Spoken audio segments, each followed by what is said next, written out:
Siciliano di Cusciano, mi spicchio la semenza, non ne posso fare senza, ogni tanto mi arrabbio se mi scappa la pazienza. Siciliano di Cusciano, domenica la messa, Don Vito mi confessa, perdona l'ubicato e cominciare da capo.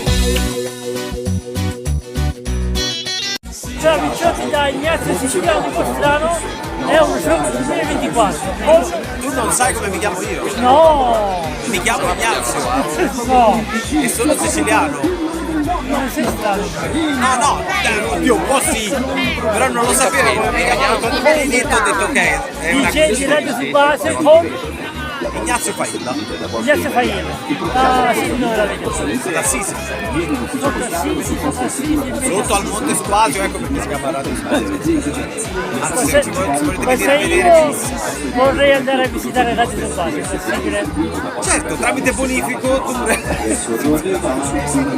Io pensavo che solo in Sicilia si facevano queste cose, ma anche qui è Perugia. abbiamo portato la Sicilia capito qua, quindi abbiamo portato Io le sono trapanese ma vivo qui da 18 anni. Io sono della provincia di Agrigento e vivo a Roma, lavoro qua. Però se volete venire a vedere Lavoro, diciamo, divertimento. mi pagano, quindi è lavoro. Che culo. Va bene. Io ringrazio Ignazio da Non puoi Ignazio. sbagliare, non puoi sbagliare. Non posso sbagliare.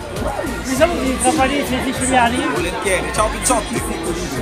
Ignazio Siciliano di questa missione Radio su base. Ciao ciao ciao.